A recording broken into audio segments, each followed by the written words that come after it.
చేరి వచ్చిన మీ అందరికీ వందనాలు. అందరూ లేచి నిలబడినట్టయితే ఉత్తర ప్రత్యుత్తర వాక్యాలను చదువుకుందాం.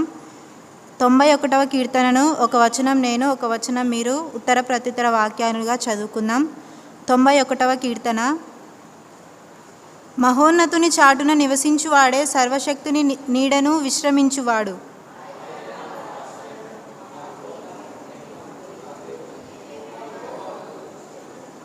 వేటకాని ఉరిలో నుండి ఆయన నిన్ను విడిపించును, నాశనకరమైన తెగులు రాకుండా నిన్ను రక్షించును.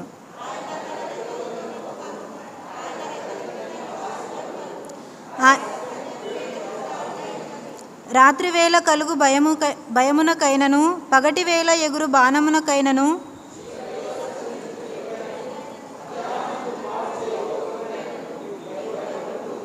నీ పక్కన 1000 మంది పడినను, నీ కుడి ప్రక్కనను 10,000 మంది కూలినను అపాయము నీ యొద్దకు రాదు. యెహోవా, నీవే నా ఆశ్రయము అని నీవు మహోన్నతుడవైన దేవుని నీకు నివాస స్థలముగా చేసుకొని ఉన్నావు. నీ మార్గములన్నింటిలో నిన్ను కాపాడుటకు ఆయన నిన్ను గూర్చి తన దూతలకు ఆజ్ఞాపించును.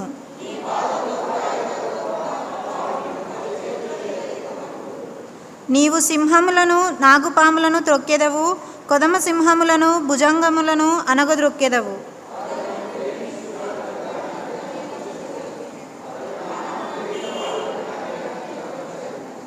అతడు నాకు మొరపెట్టగా నేనతనికి ఉత్తరమిచ్చేదను, శ్రమలో నేనతనికి తోడై ఉండెదను, అతని విడిపించి అతని గొప్ప చేసేదను.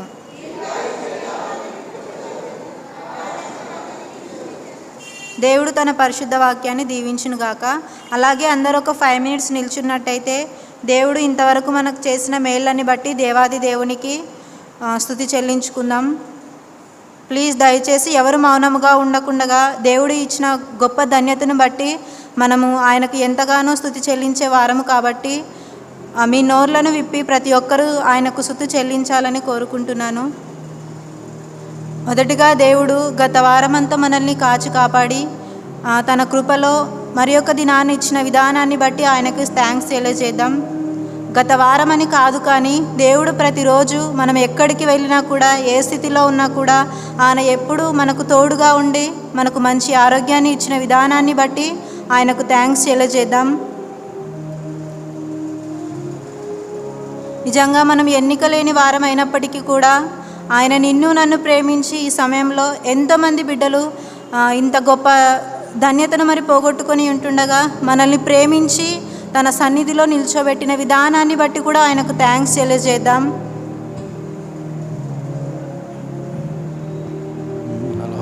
ప్రతి ఒక్కరూ ఆయనకు స్తుతి చెల్లించుదాం. మన యొక్క చదువుల్లోనైతేనేమి, మన ఫ్యామిలీస్లో వస్తున్నటువంటి ప్రతి ఒక్క ఇబ్బంది నుండి, ప్రతి ఒక్క కొరత నుండి ఆయన రోజు రోజుకు మనల్ని కాపాడుతూ ఉన్న విధానాన్ని బట్టి కూడా ఆయనకు థ్యాంక్స్ తెలియజేద్దాం. నేను, నా ఇల్లు, నా ఇంటి వారందరూ మానక స్తుతించెదము. నేను, నా ఇల్లు, నా ఇంటి వారందరూ మానక స్తుతించెదము. నీ కనుపాపవలె నన్ను కాచి చెదరక మోసాబు స్తోత్రం. నీ కనుపాపవలె నన్ను కాచి నేను చెదరక మోసాబు స్తోత్రం.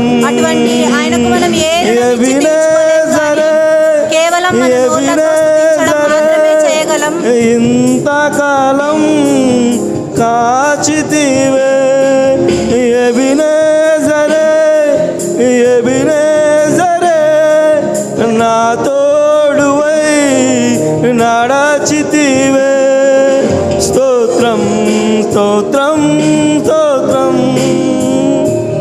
కనుపాపగా కాచితివి. స్తోత్రం, స్తోత్రం,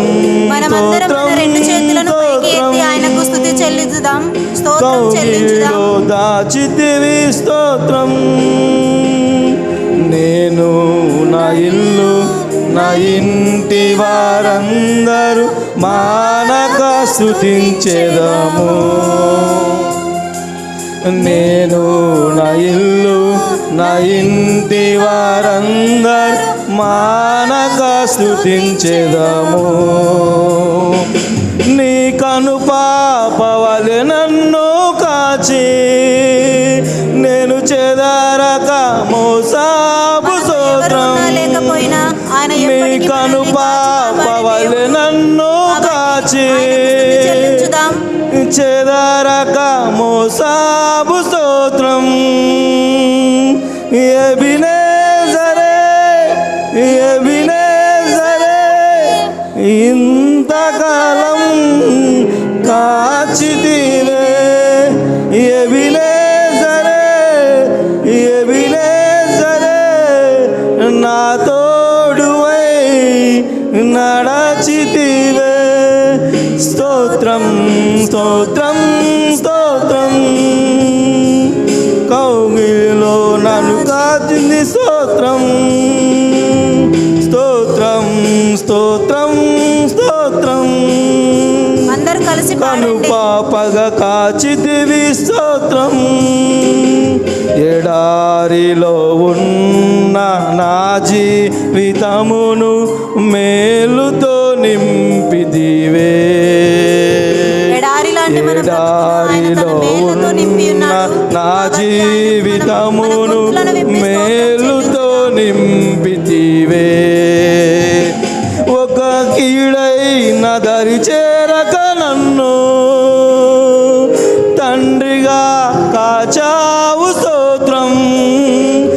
ఒక కీడైన దరి చేరక నన్ను తండ్రిగా కాచావు స్తోత్రం. ఎబినేజరే ఎబినేజరే ఇంతకాలం కాచితివే. ఎబినేజరే ఎబినేజరే నా తోడువై నడచితివే. స్తోత్రం స్తోత్రం స్తోత్రం. కనుపాపగా కాచితివి స్తోత్రం స్తోత్రం స్తోత్రం స్తోత్రం.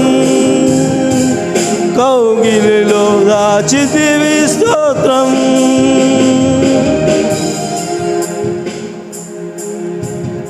మమ్మల్ని మిక్కిలి ప్రేమించిన మా ప్రియా పరలోకపు తండ్రి, నీ నామానికి వేలాది వందనాలు తండ్రి. గడిచిన కాలం నుంచి మొదలుకొని నేటి దినం వరకు మీ కృపలో మమ్మల్ని కాచి కాపాడిన విధానాన్ని బట్టి నీకు స్తుతులు స్తోత్రాలు తండ్రి. ఈ దినాన్ని చూడక ఎంతోమంది మరణించారు తండ్రి. కానీ అటువంటి లెక్కల్లో మమ్మల్ని ఉంచకుండగా మమ్మల్ని సజీవ సాక్షులుగా నీ రెక్కల చాటిన భద్రపరిచిన విధానాన్ని బట్టి నీకు స్తుతులు స్తోత్రాలు తండ్రి. అవును దేవా, ఈ సమయంలో తండ్రి మీరు మమ్మల్ని ప్రేమించి ఇంత గొప్ప ధన్యతను మాకిచ్చిన విధానాన్ని బట్టి కూడా నీకు స్తుతులు స్తోత్రాలు తండ్రి. ఇంకా ఎవరైతే తండ్రి నీ సన్నిధానానికి రాలేకపోవచ్చున్నారో తండ్రి, త్వరగా నీ సన్నిధానానికి రావడానికి తండ్రి మీరు ప్రేరేపణ కలిగించండి నాయన తండ్రి. అవును దేవా, వాక్యాన్ని వినుచుండగా తండ్రి ఆ వాక్య ప్రకారం తండ్రి మేము నడుచుకొని ఆ వాక్యాన్ని అంతటినీ మా హృదయంలో మేము ఉంచుకోవడానికి మీరే మీ సహాయాన్ని మీ కృపను చూపండి నాయన తండ్రి. అవును దేవా, మరి నీ బిడ్డ తండ్రి మరి మెసేజ్ తీసుకుంటుండగా తండ్రి మీరే సహాయం చేయండి నాయన తండ్రి. మీరు మాతో ఏ విషయాలైతే మాట్లాడాలనుకుంటున్నారో తండ్రి నీ బిడ్డ ద్వారా మాతో మాట్లాడండి నాయన తండ్రి. మంచి విషయాలు మాకు తెలియజేయండి నాయన తండ్రి. అవును దేవా, వచ్చిన ఒక్క ప్రతి బిడ్డను బట్టి కూడా ప్రార్థిస్తున్నాం తండ్రి. మరి ఎవరెవరికైతే ఏ అవసరతలు ఉన్నాయో తండ్రి వాటన్నింటినీ మీరు తీర్చండి నాయన తండ్రి. ముందున్న సమయం అంతటిలో తండ్రి ఎలాంటి డిస్టర్బెన్స్ లేకుండా తండ్రి ఇంకా అనేక మంది నీ సన్నిధానానికి రావడానికి తండ్రి, అలాగే దినదినము మా యవనసుల కూడికను మీరు అభివృద్ధి పరుస్తారని నమ్ముచు ఈ కొద్ది ప్రార్థనను నజడైన యేసుక్రీస్తు నామమున ప్రార్థించి అడిగి వేడుకొని పొందిన మా గొప్ప తండ్రి, ఆమేన్. దయచేసి అందరు కూర్చోండి. ఈరోజు మనకు మెసేజ్ తీసుకోవడానికి మన మధ్యలో అభిలాష్ అన్న ఉన్నారు. అన్న ముందుకు రావాలని కోరుచున్నాము. అలాగే ఈరోజు ప్రోగ్రామ్ని లీడ్ చేయడానికి మన మధ్యలో చైర్పర్సన్గా సిస్టర్ ప్రత్యూష అక్క ఉన్నారు. అక్కకు ఈ యొక్క సమయాన్ని అప్పగిస్తున్నాను.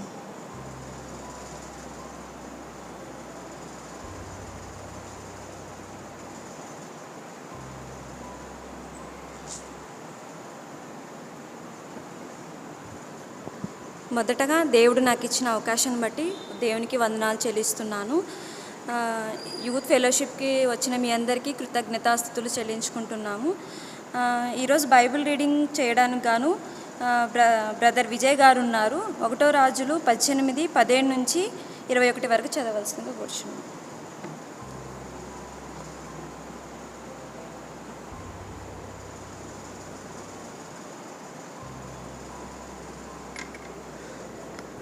దేవుడు నాకు ఇచ్చిన అవకాశాన్ని బట్టి వందనాలు. నాకు ఈ అవకాశం ఇచ్చిన సంఘ కమిటీ, యవనస్తుల కమిటీకి కూడా నాకు వందనాలు తెలియజేస్తున్నాను. మనందరం పరిశుద్ధ గ్రంథం నుంచి 18వ గ్రంథంలో 1 రాజులు 18వ అధ్యాయం 20 నుంచి 21 చదువుతాం. ఆహాబు ఇశ్రాయేలు వాళ్ళందరితో దూతలను పంపి ప్రవక్తలకు కర్మెలు పర్వతమునకు సమకూర్చాను. ఏలియా జనులందరి దగ్గరకు వచ్చి, ఎన్నాళ్ళు మట్టుకు మీరు 2 తలంపుల మధ్య తడబడుచుందురు? యెహోవా దేవుడైతే ఆయనకు అనుసరించుడి, బయలుదేవుడైతే వాడిని అనుసరించుడని ప్రకటన చేయగా జనులు అతనికి ప్రత్యుత్తరంగా ఒక మాటనైనా పలకకపోయిరి. దేవుడి పరిశుద్ధ వాక్యం దీవించునుగాక.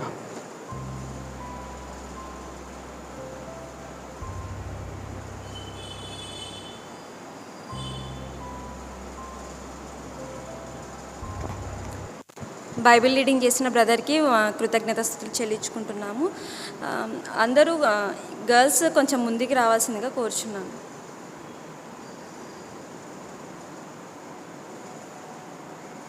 అదేవిధంగా మెసేజ్ తీసుకోవడానికి గాను బ్రదర్ అభిలాష్ ఉన్నారు. ఈ సమయాన్ని బ్రదర్కి అప్పగిస్తున్నాను.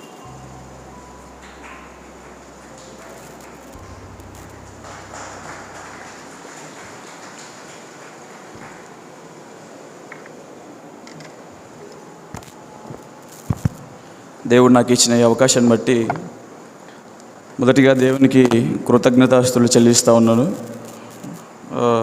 చదవబడిన వాక్య భాగం నిమిత్తం ఒకసారి మరలా చూద్దాం. 1 రాజులు 18వ అధ్యాయము 17 నుంచి 21 వరకు ఒకసారి చదువుకుందాం. 1 రాజులు 18వ అధ్యాయము 17 నుంచి 21 వరకు ఒకసారి చదువుకుందాం. ఆహాబు ఏలియాను చూచి, ఇజ్రాయేల్ వారిని శ్రమపెట్టువాడవు నీవే కావా అని అతనితో అనగా, అతడు, నేను కాను, యెహోవా ఆజ్ఞలను గైకొనక బయలుదేవతను అనుసరించు నీవును నీ తండ్రి ఇంటి వారును ఇశ్రాయేల్ వారిని శ్రమపెట్టు వారై ఉన్నారు. అయితే ఇప్పుడు నీవు ఇశ్రాయేల్ వారిని అందరినీ, యెజెబెలు పోషించుచున్న బయలుదేవత ప్రవక్తలు 450 మందిని, అషేరాదేవి ప్రవక్తలైన 400 మందిని నా యొద్దకు కర్మెలు పర్వతమునకు పిలువనంపమని చెప్పెను. ఆహాబు ఇజ్రాయేల్ వారిని అందరినీ, ఇజ్రాయేల్ వారి అందరి యొద్దకు దూతలను పంపి ప్రవక్తలను కర్మెలు పర్వతమునకు సమకూర్చెను. ఏలియా జనులందరి దగ్గరకు వచ్చి, ఎన్నాళ్ళ మట్టుకు మీరు 2 తలంపుల మధ్య తడబడుచుందురు? యెహోవా దేవుడైతే ఆయనను అనుసరించడి, బయలుదేవుడైతే వారిని అనుసరించడని ప్రకటన చేయగా జనులు అతనికి ప్రత్యుత్తరముగా ఒక మాట నేను పలకకపోయిరి. ఒక చిన్న మాట ప్రార్థన చేసుకుందాం. మా మంచి తండ్రి, మీకు వందనాలు చెల్లిస్తున్నాం. ఈ రాత్రికాల సమయమున మిమ్మల్ని ఆరాధించడానికి, స్తుతించడానికి ఇచ్చిన అవకాశాన్ని బట్టి మిమ్మల్ని స్తుతిస్తూ ఆరాధిస్తా ఉన్నాం. ఇంతవరకు పాటల ద్వారా స్తుతించగలిగే మందును బట్టి మిమ్మల్ని స్తుతిస్తూ మీ వాక్యాన్ని ధ్యానిస్తుండగా సహాయం చేయండి. ఇందులో ఉన్న సత్యాలను మాతో మీరు మాట్లాడమని వేడుకుంటున్నాం. దేవా, మీ ఆత్మచేత నన్ను నడిపించండి. నా సొంత మాటలు, సొంత ఆలోచనలు, సొంత జ్ఞానం కాకుండా మీ ఆత్మచేత నడిపించండి. దేవా, ఇందులో ఉన్న సత్యాలను అన్ని మేము చక్కగా అర్థం చేసుకోవడానికి సహాయం చేయండి. తీసుకుంటున్న నన్ను మీ ఆత్మచేత నడిపించి ఇక్కడ ఉన్న అందరితో మీరే మాట్లాడి మీరే మహిమ పొందమని వేడుకుంటూ, పని చేస్తున్న ప్రతి దురాత్మ సమూహాలు, అంధకార శక్తులన్నింటినీ యేసునామములు బంధించి మీరే మహిమ పొందమని వేడుకుంటూ సమస్తాన్ని మీ చేతులు పెడుతూ యేసునామంని ప్రార్థించి అడిగి పెట్టుకుంటున్నాం మా గొప్ప తండ్రి, ఆమేన్.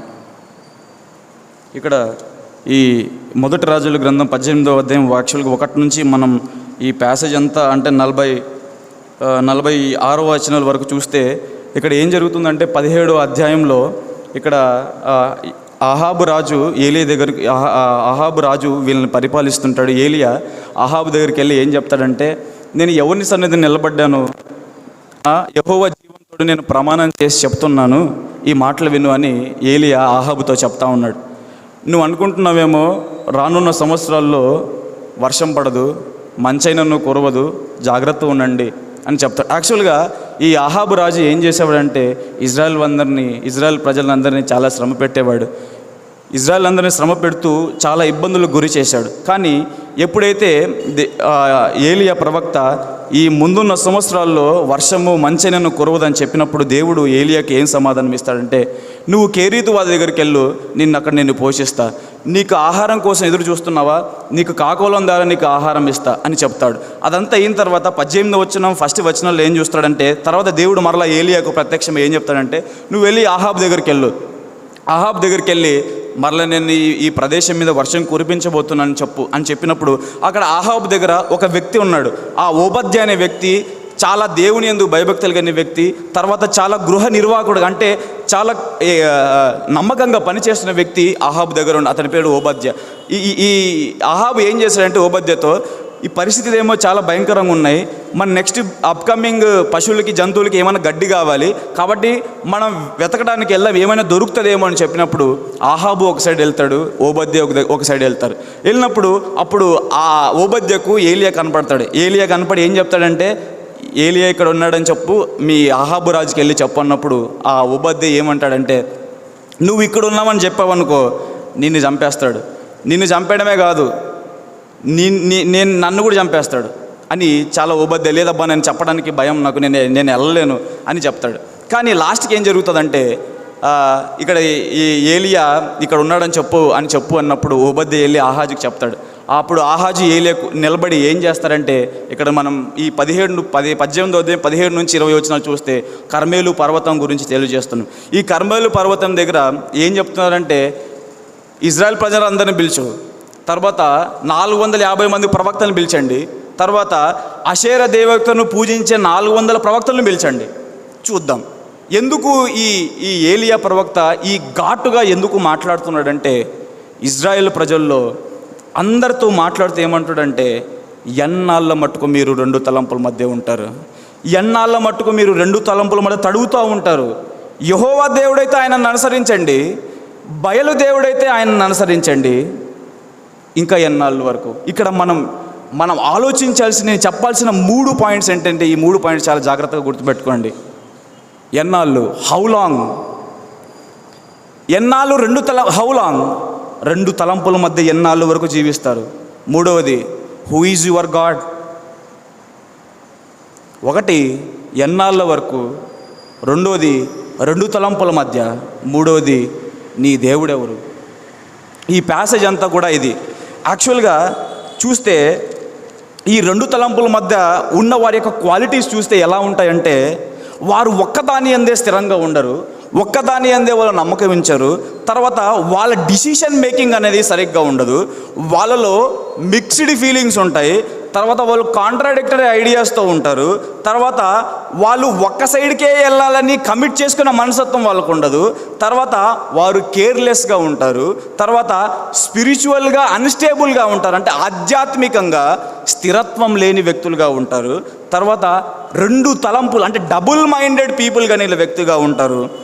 వాళ్ళు దేవుని వాక్యమందు స్థిరంగా లేని వ్యక్తులుగా ఉండొచ్చు. ఈ 2 తలంపుల మధ్య ఉన్న వ్యక్తులు ఉన్న క్వాలిటీస్ ఇవన్నీ ఆలోచిస్తే ఇజ్రాయెల్ ప్రజలు కూడా ఈ 2 తలంపుల మధ్య జీవిస్తూ ఉన్నారు, 2 ఆలోచనల మధ్య జీవిస్తూ ఉన్నారు. ఎలా అంటారా, వాళ్ళు దేవుని వాక్యంపై ఆధారపడట్లేదు, వారు ఆధ్యాత్మికంగా అస్థిరంగా ఉన్నారు. ఎలా అంటే యెహోవాతో పాటు అన్యమత దేవుళ్ళ ఆరాధన వైపు మళ్ళింది. అంటే వాళ్ళు దేవుని రిజెక్ట్ చేయలేదు, దేవుణ్ణి ప్రార్థన చేస్తున్నారు, దేవుణ్ణి ఆరాధిస్తున్నారు. అంతేకాకుండా అన్యమత దేవుళ్ళు ఎవరైతే ఉన్నారో వాళ్ళకు కూడా అదే స్థానాన్ని ఇస్తున్నారు, దేవుణ్ణి ఆరాధిస్తున్నారు, దేవుణ్ణి పూజిస్తున్నారు. అంతేకాకుండా ఇతర అన్యమత దేవతలకు కూడా అదే స్థానాన్ని ఇస్తున్నారు. యాక్చువల్గా ఇజ్రాయెల్ ప్రజలకు తెలుసు, ధర్మశాస్త్రంలో ఏం వ్రాయబడిందో, నేను తప్ప వేరొక దేవుడు ఉండకూడదని వాళ్ళకి తెలుసు, విగ్రహారాధన చేయకూడదని తెలుసు, పైన ఆకాశం అందే కానీ భూమి అందే కానీ నువ్వు ఏ రూపాన్ని చేసుకోకూడదని తెలుసు. కానీ ఈ మాటలన్నీ వాళ్ళు లెక్క చేయట్లేదు. ఈ మాటలు వాళ్ళు లెక్క చేయకుండా బయలుదేవతను పూజ చేయడానికి, తర్వాత అన్యమత దేవుళ్ళను పూజ చేయడానికి వాళ్ళు నిర్ణయించుకున్నారు. అంతేకాకుండా వాళ్ళు ఎందుకు పిలువబడ్డారో కూడా వాళ్ళకి తెలుసు, దేవుడు మనల్ని ఎందుకు చూజ్ చేసుకున్నాడో తెలుసు, దేవుడు ఇజ్రాయెల్ ఐగుప్తు దేశం నుండి ఎందుకు మనల్ని విడిపించాడో తెలుసు. కానీ దేవుణ్ణి ఆరాధిస్తూ, దేవుణ్ణి స్తుతిస్తూ, దేవుణ్ణి ఆరాధిస్తూ, దేవుణ్ణి స్తుతిస్తూ బయలుదేవతను కూడా వాళ్ళు ఆరాధిస్తున్నట్టు చూస్తూ ఉన్నాం.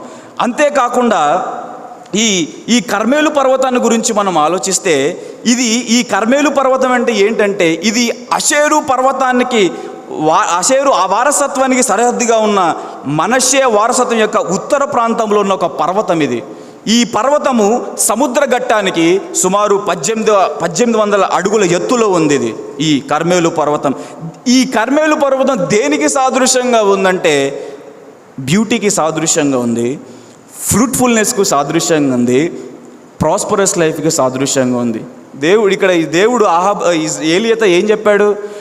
ఎన్నాళ్ళ మటుకు మీరు ఈ రెండు తలంపుల మధ్య జీవిస్తారు, ఎందుకు తడబడతా ఉంటారని చాలా రోషంతో ఏలియా ప్రవక్త మాట్లాడుతూ ఉన్నాడు.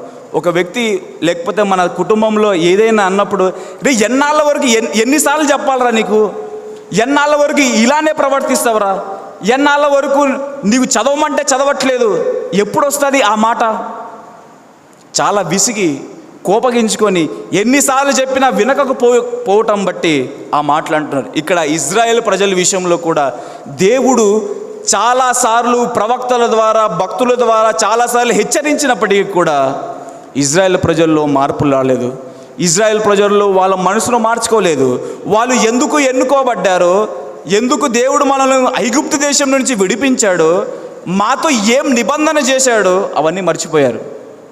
అవన్నీ మర్చిపోయి ప్రశాంతంగా దేవుణ్ణి ఆరాధిస్తున్నారు.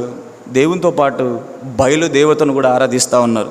ఇక్కడ ఆలోచిస్తే ఇజ్రాయెల్ చేసిన తప్పు ఏంటంటే, ఈ ఇజ్రాయెల్ ప్రజలు రెండు తలంపుల మధ్య ఉన్నారు, రెండు అభిప్రాయాల మధ్య ఉన్నారు. యాక్చువల్గా మనం ఆలోచిస్తే ఎవరైనా ఇద్దరు యజమానులకు దాసుడుగా ఉంటాడా? ఇది మనం చూస్తే మత్తయి సువార్త 6వ అధ్యాయం 24వ వచనం చూడండి ఒకసారి. మత్తయి సువార్త 6వ అధ్యాయం 24వ వచనం చూడండి ఒకసారి.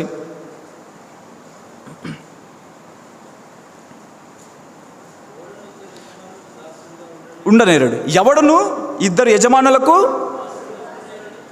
ఉండనేరాడు. It is impossible. ఎందుకంటే ఒక వ్యక్తి ఒకరిని ప్రేమిస్తాడు, ఇంకోటి ఒకరిని ద్వేషించవచ్చు. కాబట్టి ఎవరు కూడా ఇద్దరు యజమానులకు ఒకరు దాసుడుగా ఉండనేరాడు. కానీ ఇజ్రాయెల్ ప్రజలు ఏం చేస్తున్నారంటే, ఇద్దరిని ఒకవైపు దేవుణ్ణి ఆరాధిస్తున్నారు, ఒకవైపు బయలుదేవతను పూజ చేస్తున్నారు. కానీ ఈ ఇజ్రాయెల్ ప్రజలు ఎలాంటి వారంటే, ఒకసారి 2వ రాజులు 17వ అధ్యాయం 44వ వచనం చూడండి ఒకసారి. 2వ రాజుల గ్రంథం 17వ అధ్యాయం 41వ వచనం చూడండి ఒకసారి.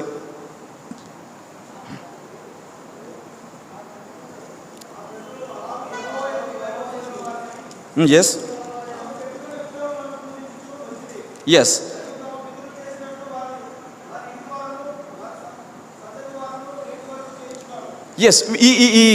ఏం చూసుకోవచ్చు ఇక్కడ?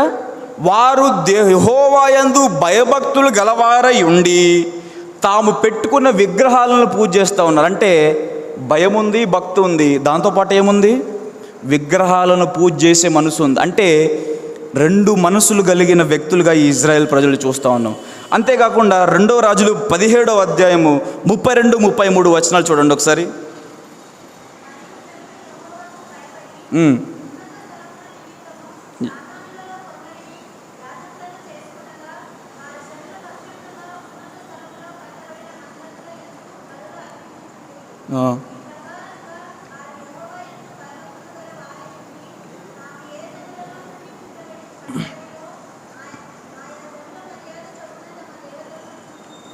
ఓకే, ఇక్కడ వీళ్ళలో భక్తి లేదంటారా?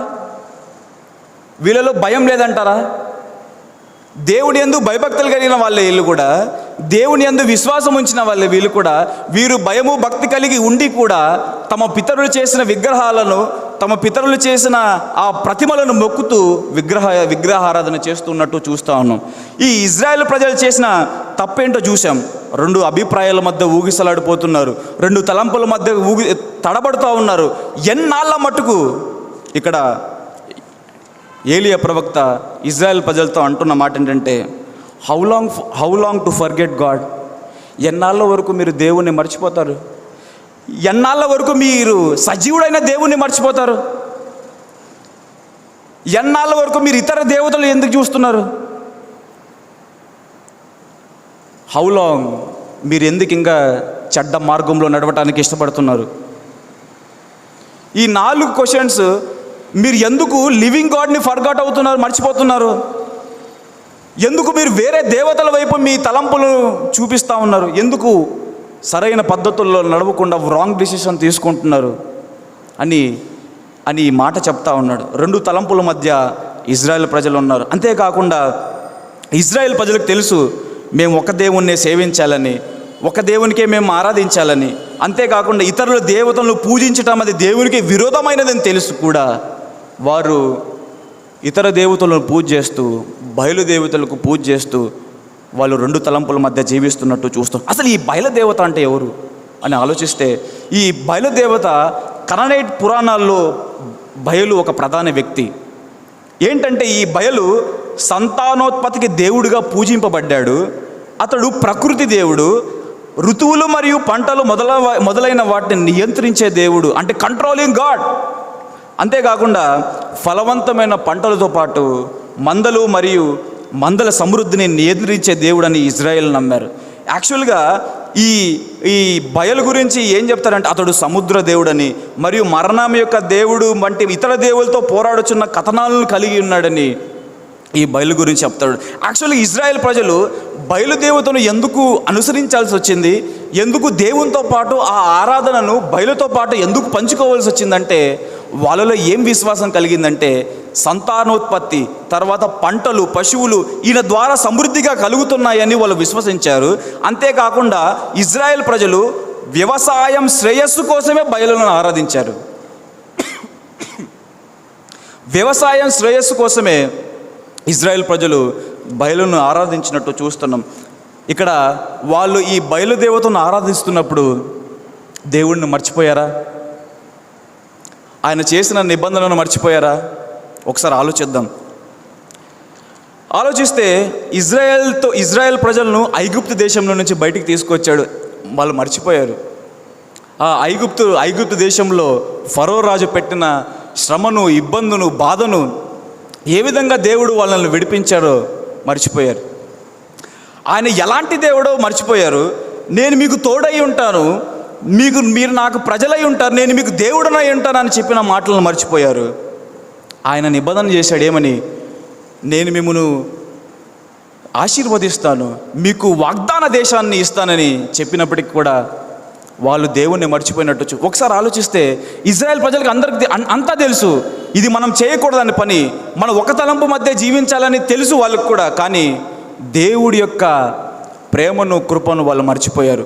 ఏ విధంగా మనం ఐగుప్తు దేశం నుంచి బయటకు వచ్చామో, ఏ విధంగా దేవుడు మనల్ని కాపాడాడో, అసలు ఐగుప్తు దేశం నుండి ఇజ్రాయెల్ ప్రజలు రప్పించడానికి దేవుడు ఆ ఐగుప్తు దేశం మీదకి 10 తెగులు రప్పించి అక్కడున్న వారిని అందరినీ నాశనం చేసి ఇజ్రాయెల్ ప్రజలను బయటికి తీసుకొస్తుంటే, ఆ బయటకు వచ్చే మార్గంలో పగలు మేఘస్తంభంగా ఉన్నాడు, రాత్రి అగ్నిస్తంభంగా ఉన్నాడు.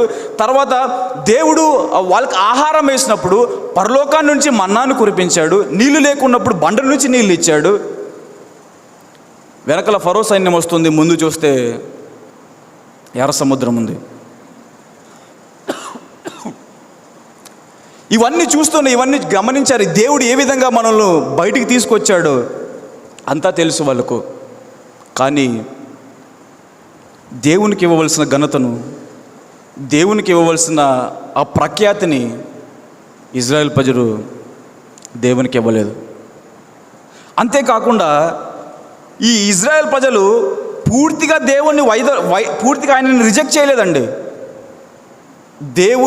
దేవుణ్ణి ఆరాధిస్తూ, దేవుణ్ణి పూజిస్తూ, దేవునితో పాటు బయలును ఆరాధిస్తూ ఉన్నారు.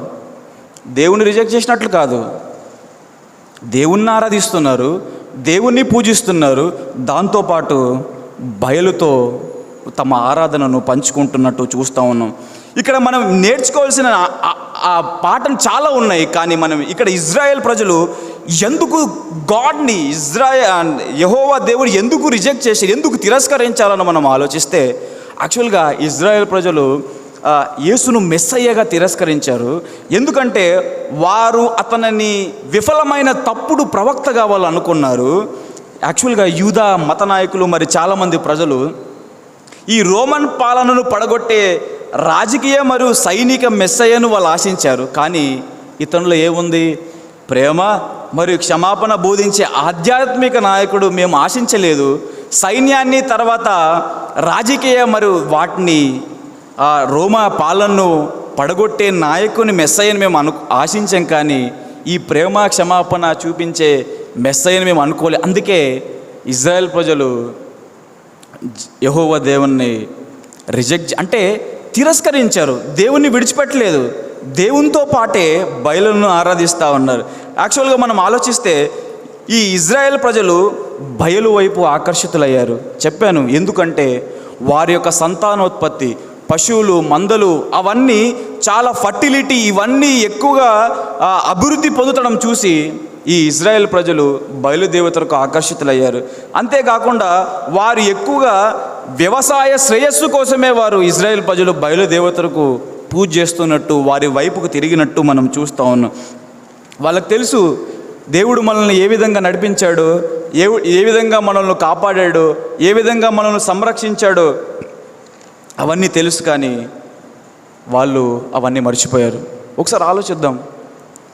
ఈ ఇజ్రాయెల్ ప్రజలను ఏ విధంగా దేవుడు నడిపించాడు?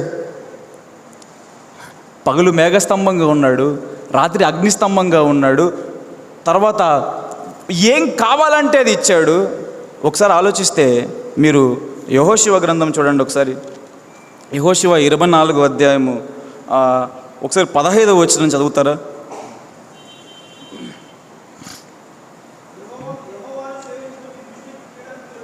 ఓకే,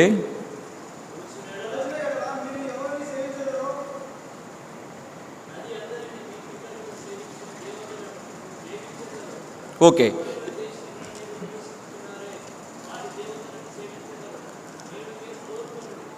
ఓకే,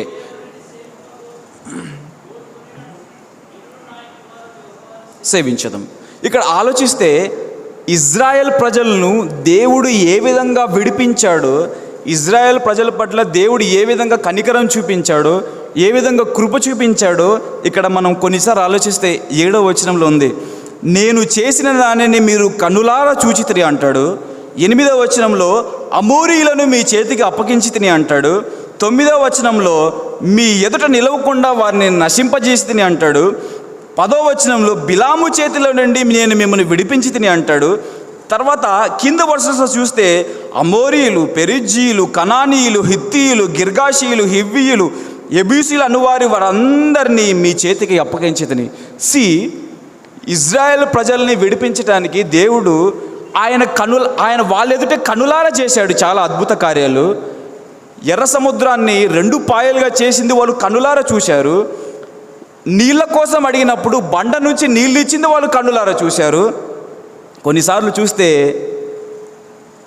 దేవుడు యుద్ధాన్ని ఎలా చేశాడంటే, ఈ యెహోషాపాతు కాలంలో సుమారు 4-5 రాజ్యాలు ఒక్కసారిగా దాని మీదకి వచ్చినప్పుడు ఆ ఇజ్రాయెల్ ప్రజలందరూ ఏం చేశారంటే, నీవే మా దిక్కయ్యా అని ప్రార్థన చేసినప్పుడు వారు ఒక్కసారిగా స్తుతిస్తూ ఒక్కసారిగా ప్రార్థన చేస్తున్నప్పుడు వాళ్ళంతటికి వాళ్ళే పొడుచుకొని చచ్చిపోయినట్టు చూస్తూ ఉన్నాం. ఇవన్నీ వారు కళ్ళారా చూశారు. అంతేకాకుండా దేవుడు ఎరికో గోడలు ఏ విధంగా కూలబడ్డాయో కూడా చూశారు. వాళ్ళు 7 రోజులు ఆ ప్రాకారాల చుట్టూ తిరుగుతూ దేవుణ్ణి స్తుతిస్తూ బూరలు ఊదుతూ ఉంటే ఆ ప్రాకారాలు ఎలా పడిపోయాయో, ఎలా కూలిపోయాయో కూడా వాళ్ళు చూశారు. ఎన్నిసార్లు యుద్ధాలు వచ్చినప్పుడు ఎన్నిసార్లు వాళ్ళకి యెహోవాదేగా ఆయన వాళ్ళని నడిపించాడు. అనేక సార్లు శత్రు దేశాలని వాళ్ళ చేతికి అప్పగించాడు. కానీ ఇవన్నీ వాళ్ళకి తెలిసి కూడా వాళ్ళు బయలునకు పూజ చేస్తూనే ఉన్నారు, బయలునకు తమ అర్పణలను అర్పిస్తూనే ఉన్నారు. ఒకసారి ఆలోచిస్తే ఈ ఇజ్రాయెల్ ప్రజలు దేవుడికి రావాల్సిన ఘనతను దేవునికి ఇవ్వలేదు. ఈ ఇజ్రాయెల్ ప్రజలు దేవుడు మమ్మల్ని ఎందుకు ఎన్నుకున్నారో మర్చిపోయారు. దేవుడు మమ్మల్ని దేనికోసం విడిపించి ఏ నిబంధన చేశాడో మర్చిపోయారు. అందుకే వాళ్ళలో దేవుడు చేసిన దేవుడు అసలు ఆయన ఎలా విడిపించినాడు, ఎలా నడిపించాడు, ఎలా మనం పోషిస్తున్నాడు అని మర్చిపోయి మేబీ చాలా సంవత్సరాల నుంచి వాళ్ళు బయలుదేవతకు పూజ చేస్తూనే ఉన్నారు. అందుకే ఏలియా ఒక డెసిషన్ తీసుకున్నాడు. ఏమని? లెట్స్ ఛాలెంజ్, ఏ దేవుడే నిజమైన దేవుడో చూసుకుందాం. బయలుదేవత ప్రవక్తలు 450 మంది రండి, ఇజ్రాయెల్ ప్రజలందరినీ పిలవండి. ఆల్రెడీ ఇజ్రాయెల్ ప్రజలు బయలుదేవతకు పూజ చేస్తూ ఉన్నారు, వాళ్ళని రమ్మనండి చూద్దాం అని ఈ విధంగా మనం ఆలోచిస్తే ఈ రెండు తలంపుల మధ్య ఆలోచనలు ఇజ్రాయెల్ ప్రజల మధ్య కాదండో, ఈరోజు మన మధ్య కూడా ఉంది. ఇతర దేవతలు అన్య దేవతలను పూజించొద్దు అని తెలిసినప్పటికీ కూడా మన విగ్రహారాధన చేయట్లేదని అనుకుంటున్నాం. కానీ సంపద అనే బయలును మనం పూజిస్తున్నాం, డబ్బు అనే బయలును మనం సంపాదించుకుంటున్నాం, దేవుడు ధిక్కరించే వినోదం అనే బయలును మనం పూజించేస్తున్నాం. మనం ప్రత్యక్షంగా బయలుకు పూజ చేసి విగ్రహాలకు మొక్కాల్సిన అవసరం లేదు. దేవుణ్ణి ధిక్కరించే వినోదం అనే బయలును మనం పూజ చేస్తున్నాం, డబ్బు అనే బయలును మనం పూజ చేస్తున్నాం. ప్రపంచంలో లేకపోతే ఏదో ఒక చర్చిలో తనకంటూ ఒక పేరు సంపాదించుకోవాలనే బయలును మనం పూజించేస్తున్నాం. తెలీదా మనకు కూడా? ఆయన సావర్నిటీ ఏంటో తెలీదా? ఆయన సార్వభౌమ అధికారం ఏంటో తెలీదా? అసలు మనలో ఈ రెండు తలంపులు రావడానికి కారణం ఏంటంటే లేఖనాలు ఏం చెప్తున్నాయి అని వాటిని తెలుసుకోవడానికి మనం సమయాన్ని వెచ్చించట్లేదు. అంతేకాకుండా ఆయన నీతి దయ అర్థం చేసుకోవడానికి సమయాన్ని వెచ్చించట్లేదు. అంతేకాకుండా ఆయన ఎవరో తెలుసు, ఆయన ఏంటో తెలుసు, ఆయన ఏం చేశాడో తెలుసు, కానీ ఆయనను మాత్రం విశ్వసించాం. ఆయనను విశ్వసించకుండా ఎన్నాళ్ళయింది? ఎన్నాళ్ళ వరకు మనం ఇట్లనే జీవిద్దాం? ఎన్నాళ్ళ వరకు నువ్వు మారుమనసు పొందకుండా దేవునికి నీ హృదయాన్ని ఇవ్వకుండా ఎన్నాళ్ళ వరకు ఇట్లనే ఉంటావు? నువ్వు అనుకుంటొచ్చేమో ఇక్కడ ఇజ్రాయెల్ ప్రజల్ని దేవుడు బయలుదేవతకి రెండు తలంపుల మధ్య మీరు జీవిస్తున్నారు, యెహోవా దేవుడైతే యెహోవాను పూజించండి, బయలుదేవత అయితే బయలుదేవతను పూజించండి అని అంటున్నారే. బాగుంది. మరి మనం ఎన్నాళ్ళ వరకు మన మనసును దేవుని ఇవ్వకుండా ఉందో? ఎన్నాళ్ళ వరకు మన సొంత క్రియలు చేసుకుంటూ బ్రతుకుదాం? దేవుడు నీకు నాకు మనందరికి కూడా ఏలియా ప్రవక్త ద్వారా ఒక క్వశ్చన్ వేస్తున్నాడు. How long? ఎన్నాళ్ళు నువ్వు నిజదేవుని మర్చిపోతున్నావు? ఎన్నాళ్ళు నువ్వు రాంగ్ డిసిషన్లో నడుస్తావు? ఎన్నాళ్ళు నువ్వు ఇతర దేవతలను పూజ చేస్తావు? అట్లనే ఒకసారి మనం ఆలోచించాల్సిన విషయం. ఒకసారి ఆలోచిస్తే ఇంకా ఎన్నాళ్ళు నువ్వు కుంటుపడుతూ తడబడుతూ ఎన్నాళ్ళ వరకు జీవిస్తావు నువ్వు? ఒకవేళ నీ సొంత తలంపులను బట్టి సొంత ఆలోచనలు బట్టి నువ్వు బయటికి రాలేకపోతున్నావా? ఇంకా ఎన్ని ఆదివారాలు కావాలండి నీకు? ఎన్ని ఉపన్యాసాలు కావాలి నీకు? ఇంకా నీ బతుకును మార్చుకోవడానికి ఇంకా ఎన్ని ఆదివారాలు కావాలి? ఎంతమంది వచ్చి నీకు ఉపన్యాసం చేయాలి? ఇంకా ఎన్ని హెచ్చరికలు ఇవ్వాలి నీకు? ఇంకా ఎంత యూత్ ఫెలోషిప్ నీ కోసం ఎన్ని లక్షలు ఖర్చు చేయాలి? ఒకసారి ఆలోచించండి. నీ కోసము నా కోసము మన ఒక్క మనసు యందు ఉండటానికి, మనం దేవునిలో స్థిరపడడానికి, మన క్రీస్తు స్వరూపంలోకి రావడానికి, ఒక్క తలంపు మధ్య ఉండటానికి నిజంగా చెప్పాలంటే నీ కోసం నా కోసం ప్రతి సంవత్సరం లక్షలు ఖర్చు చేస్తుంటే ఇంకా ఎన్నాళ్ళ వరకు ఆ వాక్యాలు వింటున్నాం, హెచ్చరికలు పొందుతున్నాం, ఉపన్యాసాలు వింటున్నాం, కానీ బతుకులు మార్చుకోవట్లేదు, మనసులు మార్చుకోవట్లేదు, అప్పుడు వరకు దాన్ని అంగీకరిస్తున్నాం, కానీ అది మన అనుదిన జీవితాల్లో దాన్ని పాటించట్లేదు. ఇంకా ఎన్నాళ్ళ వరకు ఇలానే ఉంటావు? నీకోసం ఆలోచిస్తున్నావా? నీకోసం దేవుడు ఎన్నిసార్లు అని ప్రఖ్యాతిగంచిన స్పీకర్లు నీకోసం రావాలి? ఒకసారి ఆలోచించండి. యూత్ ఫెలోషిప్లోనే నీకోసం కొన్ని లక్షలు ఖర్చు చేస్తున్నారు. యూత్ మీటింగ్ పెడితే కొన్ని లక్షలు అవుతుంది, రిట్రీట్ పెడితే వేలల్లో ఖర్చు అవుతుంది, వేరే ఎమ్మెగురు ప్రాంతాల్లో వివిధ రకాలుగా ప్రార్థనలు పెడితే కొన్ని లక్షలు ఖర్చు అవుతున్నాయి నువ్వు మారు మనసు పొందటానికి, నువ్వు రక్షణ పొందటానికి, నీలో మార్పు రావడానికి, నీవు ఒక్క తలంపుని మధ్య ఉండటానికి, యెహోవా దేవుణ్ణి పూజించటానికి. దేవునికి ఇన్ని అవకాశాలు, ఇన్ని ఆదివారాలు, ఇన్ని ఉపన్యాసాలు, ఇన్ని హెచ్చరికలు ఇస్తున్నప్పటికీ కూడా ఇంకా ఎన్నాళ్ళ వరకు నీ సొంత డిజైర్స్ని, సొంత కోరికలు తీర్చుకోవడానికి ఇంకా రెండు తలంపుల మధ్య ఎందుకు జీవించాలని నువ్వు ఇష్టపడుతున్నావు? చివరికి లాస్ట్కి ఆదివారాలు చెప్తారు, యూత్ మీటింగ్లో చెప్తారు, చివరికి చనిపోయినప్పుడు లాస్ట్ కూడా అవకాశం ఇచ్చినప్పుడు ఇంకా ఎవరైనా మారు మనసు పొందకపోతే ఆ చనిపోయిన స్థలంలో చెప్పినప్పుడు కూడా మారు మనసు పొందకపోతున్న స్థితిలో మనం ఉన్నాం. ఈ రెండు తలంపుల మధ్య జీవిస్తున్న ఒకవేళ ఈ దేవునితో పాటు ఒకవేళ సోషల్ మీడియాకు నువ్వు ఎక్కువ ప్రాధాన్యతనిస్తున్నావా? టీవీకి ఎక్కువ ప్రాధాన్యతనిస్తున్నావా? మూవీస్కి ఎక్కువ ప్రాధాన్యత ఇస్తున్నావా? ఇక్కడ ఇజ్రాయెల్ ప్రజలు దేవుణ్ణి పూర్తిగా నెగ్లెక్ట్ చేయలేదండి. దేవునితో పాటు బయలుదేవతను ఈ రెండిటికి సమానంగా వర్షిప్ చేస్తున్నారు. అంటే చాలామంది యంగ్ జనరేషన్ క్రిస్టియన్ అని చెప్పుకునే మనమందరం కూడా బయటికి చర్చి ఆదివారం వచ్చినప్పుడు చాలా భక్తిగా ప్రవర్తిస్తాం, కానీ ఏ సినిమా పోస్టర్లో చూసినా కూడా మన పేర్లే ఉంటాయి. ఏ డీజే డ్యాన్సులు జరిగినా కూడా మనోళ్ళే ఉంటారు. ఏ చెత్త ఈ లోకంలో ఏ చెత్త ప్రోగ్రాం జరుగుతున్నాయంటే అందరు మనోళ్ళే ఉంటారు. ఎందుకు? నీ సొంత డిజైర్స్ని తీర్చుకోవడానికి. ఇక్కడ మెయిన్ ఉద్దేశం ఏంటంటే మనకు దేవుణ్ణి సంతోష పెట్టడం మన ఉద్దేశం కాదు. నా సొంత కోరికలను తీర్చుకోవడానికి, నా సొంత డిజైర్స్ని తీసుకోవడానికి నువ్వు ఏమైనా చేయగలవు. ఆఖరికి దేవుణ్ణి తిరస్కరించే అవకాశం కూడా ఉంది. కాబట్టి నువ్వు దేవునితో పాటు దేనికి ఎక్కువ ప్రాధాన్యతనిస్తున్నావు? బయలనే డబ్బు ఉందా? బయలనే ధనాపేక్ష ఉందా? బయలు అనే సోషల్ మీడియా ఉందా? బయలు అనే టీవీస్ చూస్తున్నావా? చాలా వరకు అనుకుండొచ్చు, నేను దేవుని పని చేస్తే చాలు, దేవుని పని చేస్తున్నాను కాబట్టి నేను మారు మనసు పొందకపోయినా పర్లేదు అనుకుంటాం. కానీ కొన్నిసార్లు మనం దేవుని పని చేస్తే దేవుని సేవల్లో వాడబడుతుంటే చాలా అనుకుంటాం, కానీ దేవుడు ఒక మాట అంటాడు, మీ నీతి క్రియలు నా దృష్టికి ఎలా ఉంటాయంట? మురికి గుడ్డల వలె ఉన్నాయి. మీరు మంచి క్రియలు చేస్తే, మంచి కార్యాలు చేస్తే, నీతి క్రియలు చేస్తే అట్లా అంటే ధనవంతులు ఎప్పుడో పరలోక రాజ్యానికి వెళ్తారు. వాళ్ళకున్న డబ్బును బట్టి, వాళ్ళకున్న సంపాదనను బట్టి వాళ్ళు కొన్ని కోట్ల మందికి దాన ధర్మాలు చేయొచ్చు అనుకుంటుంటాం. నేను దేవుణ్ణి ఆరాధిస్తున్నాను, చర్చికి వస్తున్నాను, పర్లేదు, నేను సేఫ్ సైడ్లో ఉన్నాను అనుకుంటున్నాం. కానీ ఈ కొన్ని డిజైర్స్, కొన్ని ఆలోచనలు ఇంకా మనలో దేవునికి దూరం చేస్తూనే ఉన్నాయి.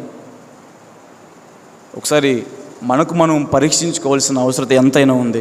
ఒకవేళ ఈ సమయంలో ఇప్పుడు నువ్వు సరి చేసుకోకపోతే, ఇప్పుడు నువ్వు ఒక్క తలంపు మధ్యకు రాకపోతే, maybe this is the last youth fellowship ఏమో అందరికీ. ఎన్నాళ్ళు అనే మాటకి దేవుడు ఎంత విసిగింటే ఏలియా ప్రవక్త ద్వారా ఈ మాట చెప్పిండొచ్చు. సొంతంగా మన ఇంట్లోనే ఎంత వర్క్ చేస్తావరా, ఇంకా ఎన్నాళ్ళరా నిన్ను భరించాలి మేము అని అంటామే. దేవుడు ఈ ఇజ్రాయెల్ ప్రజల్ని ఎన్నాళ్ళ మట్టుకు నిన్ను సహించాలి.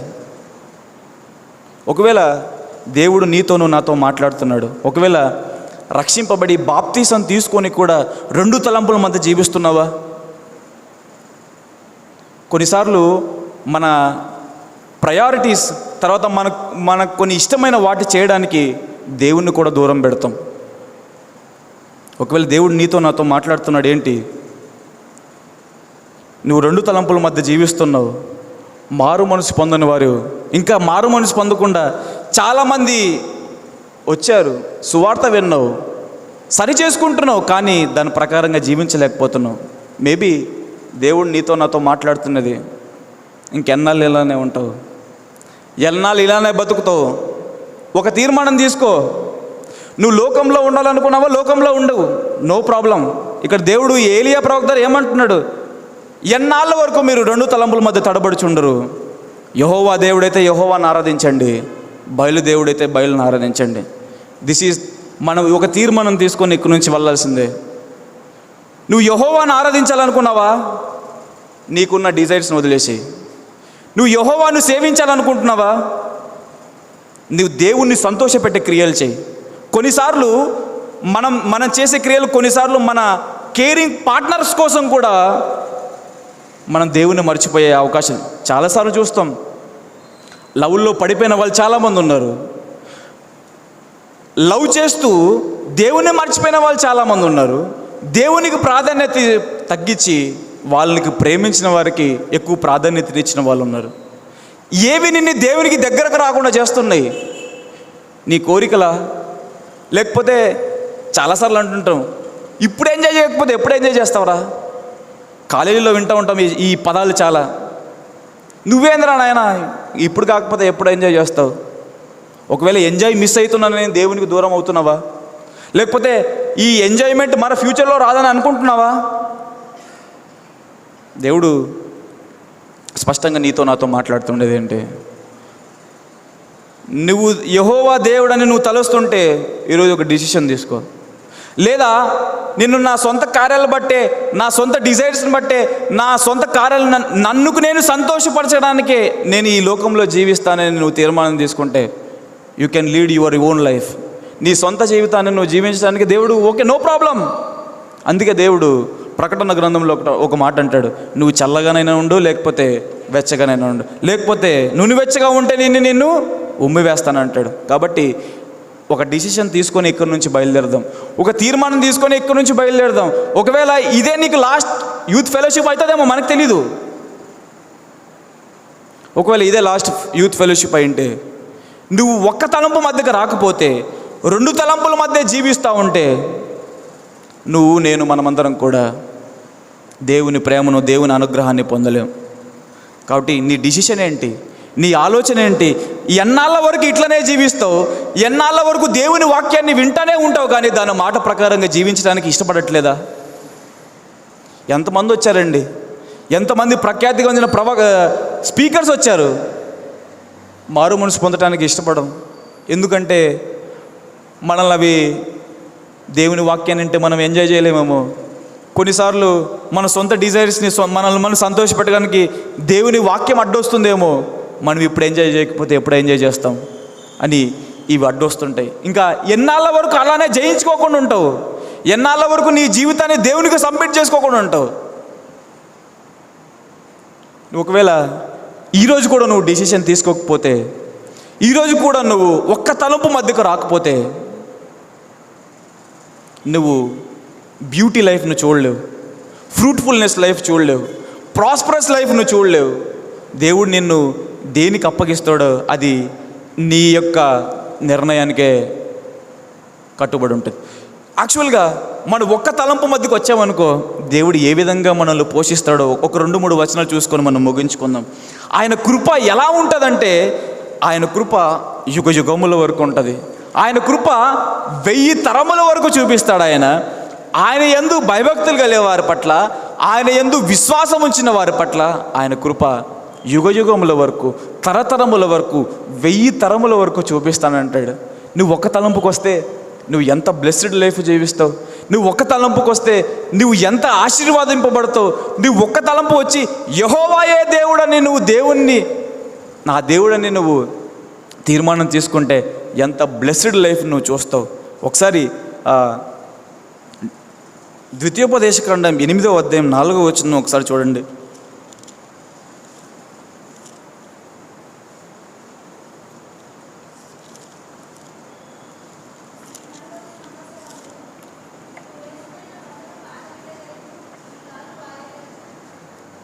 ఓకే, ఈ 40 సంవత్సరంలో నువ్వు వేసుకున్న బట్టలు ఏమైంది?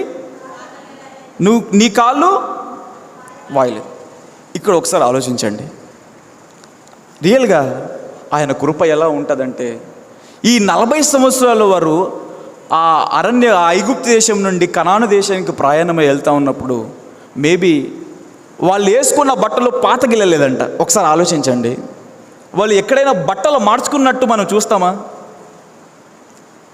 ఎక్కడైనా వాళ్ళు మధ్యలో బట్టలు మార్చుకున్నట్టు మనం చూస్తామా?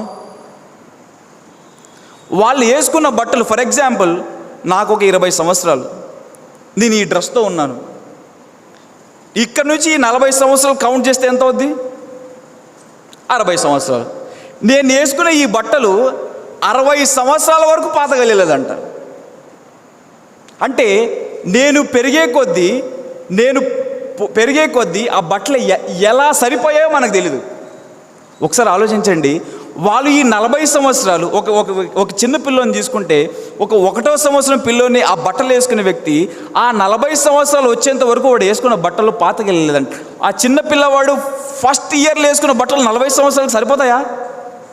కానీ ఆయన కృప అలాంటిది. నీ ఒక్క తలంపు మధ్యకి వస్తే, ఒక్క ఆలోచన వైపుకి వచ్చావనుకో, దేవుడు నిన్ను 1000 తరముల వరకు నిన్ను ఆశీర్వదిస్తాడు. 1000 తరముల వరకు తన కృపను నీ మీద చూపిస్తాడు. ఒకవేళ నీవు నీ ఇంకా సొంత ఆలోచనతో బయలు అనే డబ్బును నువ్వు పోగు చేసుకోవాలని, బయలు అనే ధనాపేక్ష కోసం ఎదురు చూస్తూ, బయలు అనే సోషల్ మీడియాను నువ్వు పూజిస్తూ, బయలు అనే టీవీ కోసం, నీ సొంత డిజైర్స్ కోసం దేవుణ్ణి సంతోషపరచడానికంటే, యెహోవాను సంతోషపరచడం కంటే నీవు నీకు సంతోషంగా ఉండటానికి ఏవైతే క్రియలు దేవునికి దూరంగా, దేవుని దగ్గరికి రావడానికి దూరంగా ఉంటున్నాయో వాటన్నిటినీ ఈరోజు నువ్వు సరి చేసుకోలేదు అనుకో, ఇంకా దేవుడు ఎన్నాళ్ళ వరకు నిన్ను సహించాలి, ఎన్నాళ్ళ వరకు నేను నిన్ను పోషించాలి, ఎన్నాళ్ళ వరకు నిన్ను గద్దించాలి? ఇంక ఎన్ని ఆదివారాలు కావాలండి మనకు? ఎన్నిసార్లు ఎన్ని వాక్యాలు విన్నావు? ఇంకా మార్పు చెందిన జీవితంతో కొనసాగితే దేవుడు ఈ ఇజ్రాయెల్ ప్రజలతోనూ చెప్తున్న మాట, మీరు ఒకే ఆలోచన పైన ఉండండి. 2 తలంపుల మధ్య జీవించాలనుకుంటున్నారా? యెహోవా దేవుడైతే ఆయన్ని ఆరాధించండి, బయలు దేవుడైతే ఆయన్ని ఆరాధించండి. ఈరోజు నీకు నాకు మనందరికి కూడా దేవుడిస్తున్న, ఏలీ ద్వారా దేవుడిస్తున్న ఒక సవాల్ అనుకోవచ్చు, ఒక ఛాలెంజ్ అనుకోవచ్చు. ఇక్కడ చాలామంది రక్షింపబడి బాప్తిసం తీసుకున్న వాళ్ళు ఉన్నారు, కొంతమంది ఇంకా రక్షణ అనుభవం లేని వాళ్ళు ఉన్నారు. అందరికీ అప్లికబుల్ ఇది. ఒకవేళ నువ్వు రక్షింపబడి బాప్తిసం తీసుకొని కూడా 2 తలంపుల మధ్య జీవిస్తున్నావా? సరి చేసుకో. ఒకవేళ రక్షణ లేక ఉన్నావా? ఇంక ఎన్నాళ్ళ వరకు రక్షణ లేక ఉంటావు? ఎన్నాళ్ళ వరకు నీ దేవుణ్ణి సంతోషపరచకుండా దుఃఖపరుస్తూనే ఉంటావు, నీ కుటుంబానికి భారంగా ఉంటావు, నీ సొంత ఎంజాయ్మెంట్ని మిస్ అవుతానని దేవుణ్ణి విడిచిపెడతావా? ఇంకెన్నాళ్ళు జీవిస్తావు అలానే?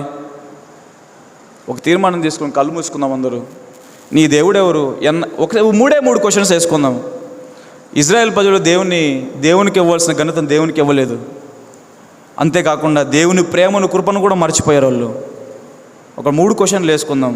కళ్ళు మూసుకుందాం. ఒక 2 నిమిషాలు మనం ప్రార్థన చేసుకొని ఒక తీర్మానం తీసుకుందాం. ఈరోజు ఒక తీర్మానం తీసుకోకపోతే maybe this is the last year ఏమో, లాస్ట్ మంత్ ఏమో మనకు. This is the right time. ఇదే అనుకూల సమయం రక్షింపబడ్డానికి, మారు మనసు పొందటానికి. 3 విషయాలు నేర్చుకుందాం. ఎన్నాళ్ళు, 2 తలంపులు, హూ ఈజ్ యువర్ గాడ్. కాబట్టి నువ్వు ఎన్నాళ్ళ వరకు నువ్వు ఇంకా రక్షింపబడుకున్నావో నీకు తెలుసు. ఎన్నాళ్ళ వరకు నువ్వు మారు మనసు పొందకున్నావో నీకు తెలుసు. ఏవి మారు మనసు పొందకపోవడానికి కారణాలేంటో నీకు తెలుసు. కాబట్టి ఈరోజు ఒక తీర్మానం తీసుకో. ఇంకా ఎన్నాళ్ళ వరకు 2 తలంపుల మధ్యనే జీవిస్తావు? ఒక సైడ్ దేవుడు అంటావు, బయటికి వెళ్ళేసరికి డీజే పాటలతో నిన్ను నీవు సంతోషపరచుకోవడానికి ఎన్నాళ్ళ వరకు ఇలానే నీ సొంత క్రియలను చేస్తూ ఉంటావు? నీ దేవుడు ఎవరు? లోకమా నీ దేవుడు, లేకపోతే యెహోవానా నీ దేవుడు? నువ్వు అనుకుంటున్నావేమో దేవునితో పాటు ఏవేవైతే బయలుగా నువ్వు పూజ చేస్తున్నావో అవన్నీ నీకు, అది సోషల్ మీడియా అవ్వచ్చు, టీవీ అవ్వచ్చు, మూవీ అవ్వచ్చు, క్రికెట్ అవ్వచ్చు, నీ తోటి స్నేహితుల కోసం, లేకుంటే నువ్వు ప్రేమించిన వారి కోసం ఎన్ని చేసినా కూడా అవి చివరికి నీకు నష్టాన్ని ఇస్తాయి, దుఃఖాన్ని ఇస్తాయి, నిన్ను బాధ పెట్టేవిగా చేస్తాయి, కానీ నిన్ను బ్లెస్ చేయవు. ఒకవేళ నువ్వు ఈరోజు మంచి నిర్ణయం తీసుకొని, దేవా నీవే నా దేవుడవు, నీవే నా రాజువు, నేను నిన్ను నా రాజుగా చేసుకుంటున్నాను, నేను ఇంతవరకు 2 తలంపుల మధ్య జీవించాను ప్రభా, ఇంతవరకు నా సొంత ఆలోచనలు బట్టి 2 తలంపుల మధ్య నేను ప్రవర్తించాను ప్రభా, కానీ ఈరోజు ఒక తీర్మానం తీసుకుంటున్నాను ప్రభా అని ఒక మంచి నిర్ణయం తీసుకుందాం. ఒకప్పుడు నీవు నేను మనమందరూ కూడా, నేను కూడా 2 తలంపుల మధ్య జీవించిన వ్యక్తిని. కానీ దేవుని ప్రేమ చేత, కృప చేత దేవుడు హెచ్చరించినప్పుడు సరి చేసుకోవడానికి ఇష్టపడ్డాను. ఇది కూడా దేవుడు మనకు మంచి అవకాశాన్ని ఇచ్చాడు. దేవా నేను సరి చేసుకుంటున్నాను ప్రభా, యెహోవాయే నిజమైన దేవుడని నువ్వు తీర్మానం తీసుకుని, నువ్వు నా రాజుగా ఉండాలని నేను అనుకుంటున్నాను ప్రభా. నేను తీర్మానం తీసుకుంటే ఆయన నిన్ను ప్రేమిస్తాడు, ఆయన నిన్ను కాపాడుతాడు.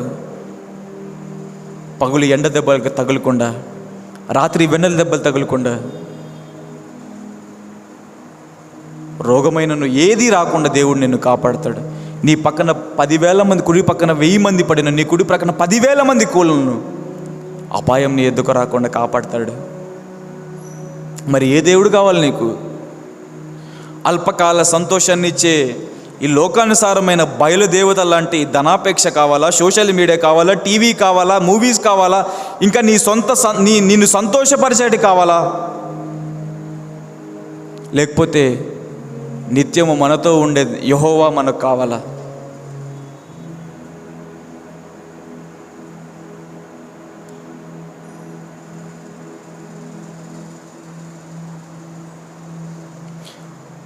ఒకవేళ నువ్వు చేసిన తప్పుడు నేను దేవుడు నన్ను క్షమిస్తాడని అనుకుంటున్నావా? క్షమించాడేమో, నేను చేసిన తప్పులు అంత భయంకరంగా ఉన్నాయేమో అని అనుకుంటున్నావా? ఆయన ఇంతవరకు నువ్వు చేసిన తప్పులు ఏవి జ్ఞాపకం చేసుకోడు. ఇంకా ప్రభా నేను ఇంతవరకు అలా చేశాను ప్రభా, ఇంతవరకు అలా నీచమైన బ్రతుకు నువ్వు బ్రతికాను ప్రభా.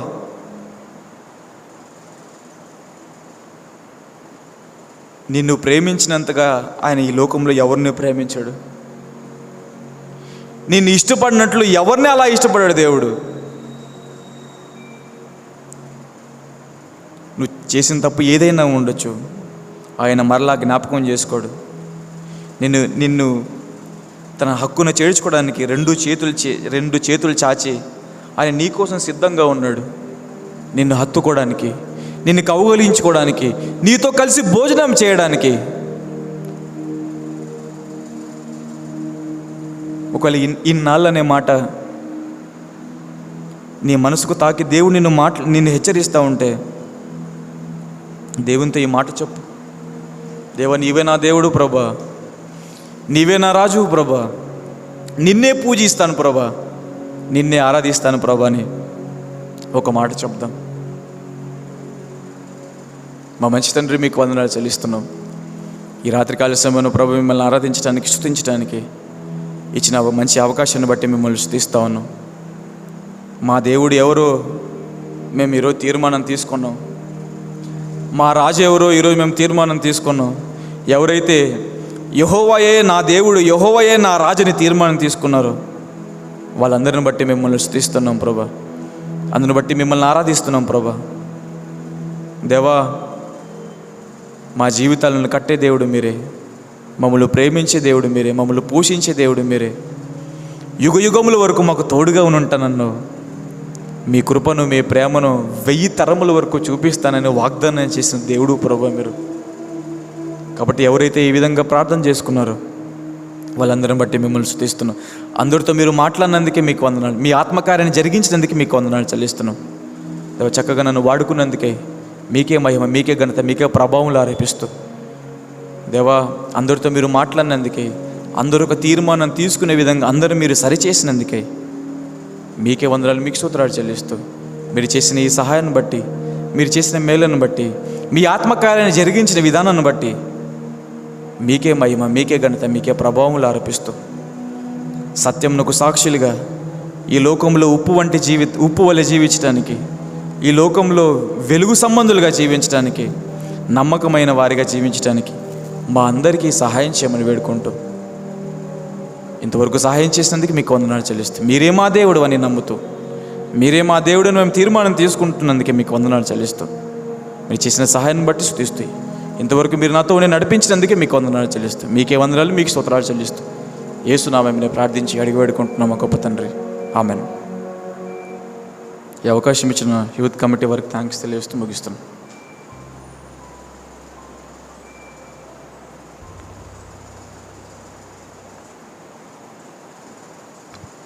మెసేజ్ తీసుకున్న బ్రదర్ అభిలాష్కి ఎంపీ పొటెన్షియల్ కమిటీ తరపున కృతజ్ఞతలు చెల్లించుకుంటున్నాము.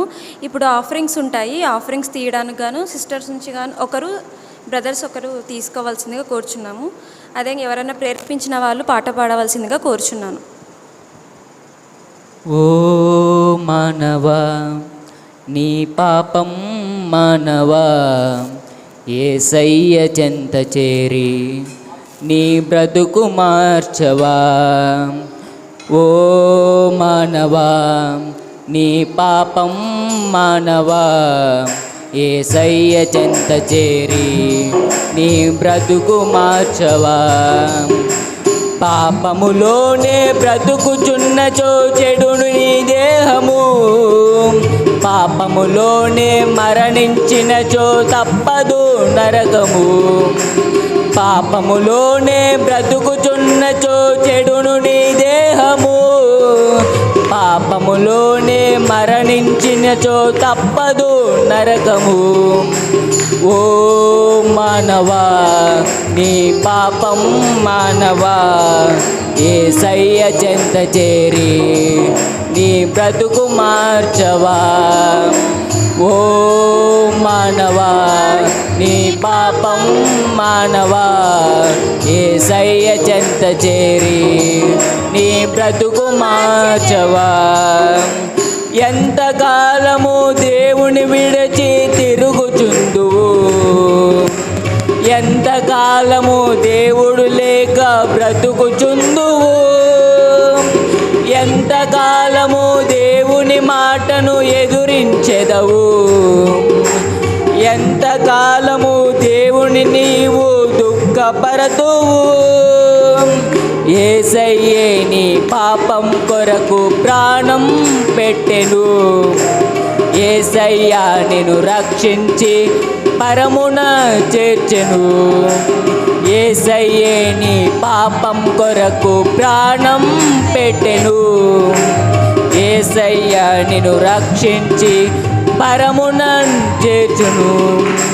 ఓ మానవా నీ పాపం మానవా యేసయ్య చెంత చేరి నీ బ్రతుకు మార్చవా.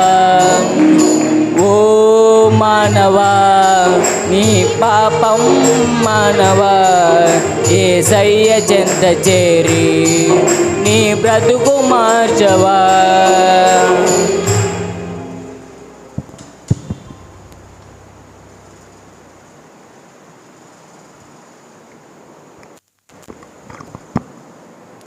మంచిది. ఈ దినాన్ని యవన సహవాసాన్ని దేవుడు తన కృప ద్వారా తన ప్రేమ ద్వారా చక్కగా జరిగించినందుకు దేవునికి థ్యాంక్స్ తెలియజేస్తున్నాను. అదేవిధంగా ఇంతసేపు దేవుని వాక్యాన్ని అదేవిధంగా పాటల ద్వారా కూడా దేవుని నామాన్ని స్తుతించున్న మీ అందరికీ కూడా మరోసారి థ్యాంక్స్ తెలియజేస్తున్నాను. అలాగే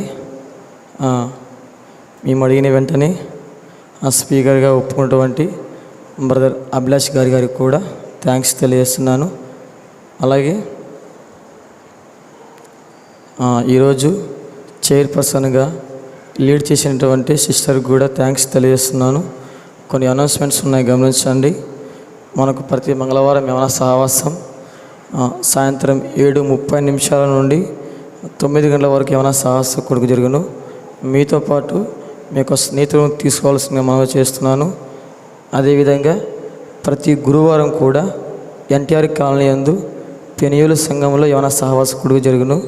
అలాగే ప్రతి శుక్రవారం కూడా శాంతినగర్ చర్చిలో కూడా యవన సహవాస కొడుకు జరుగును. వీటి టైమింగ్స్ వచ్చేసి 7 నుంచి 8 గంటల వరకు యవన సహవాసం సాయంత్రం జరుగును, జ్ఞాపకం చేసుకోండి. అలాగే ఒక ఎంబీ పొటెన్షియల్ యూత్ కొరకు కూడా మీకు వ్యక్తిగత ప్రార్థనలో ప్రార్థించండి.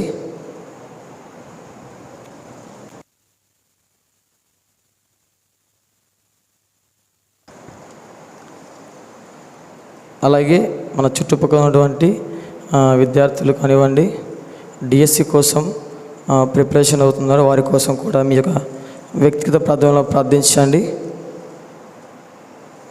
ఇవి యొక్క అనౌన్స్మెంట్స్. మనమందరం లేచి ఉన్నట్లయితే మన మధ్యలో ఉన్నటువంటి బ్రదర్ అభిలాష్ గారి ప్రార్థనతో, పరలోక ప్రార్థనతో ఈనాటి యవన సహవాసాన్ని ముగించుకుందాం.